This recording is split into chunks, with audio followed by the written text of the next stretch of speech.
देता हूँ। आज से ठीक 7वें दिन यही तक्षक सर्प जीवित होकर उसे डस लिया।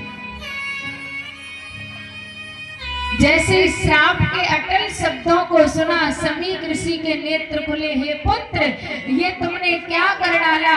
तुमने एक निर्दोषी राजा को श्राप दे दिया। ये तुमने बहुत बुरा किया। लेकिन श्राप अटल था, श्राप टल नहीं सकता था।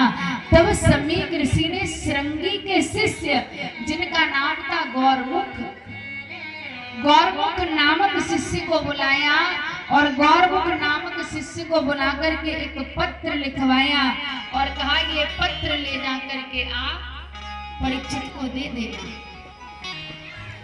परीक्षित महाराज जाकर के बैठ ही पाए थे। परीक्षित जी ने जो ही मुकुट को उतार कर रखा तो उन्हें पश्चाताप होने लगा कि मैं तो बहुत बुरा करके आया हूँ, मैं तो बहुत गलत करके आया हूँ।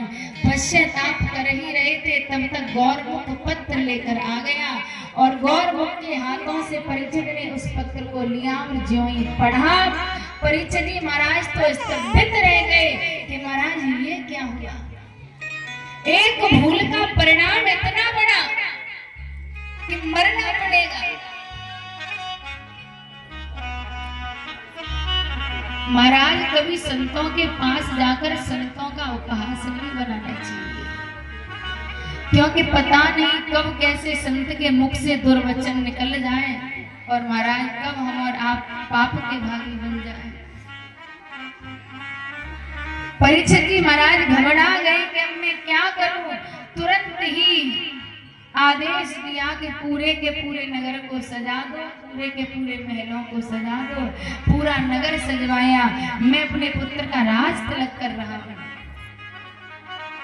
उसी समय अचानक से ये संकल्प लिया कि मैं पुत्र का राज तिलक कर रहा हूँ और अपने बड़े पुत्र जन्मेजय को राज्य दे करके परीक्षित जी महाराज चले गए घर-बार छोड़ करके हरिद्वार में पाप नाशनी गंगे मैया के दाहिने तट पर बैठ गए, जिस स्थान को कहते हैं हरिहर क्षेत्र। उस हरिहर क्षेत्र में जाकर के आसन लगा लिया। आमरण अन्नसन्न, मरने तक आहार ना लेना।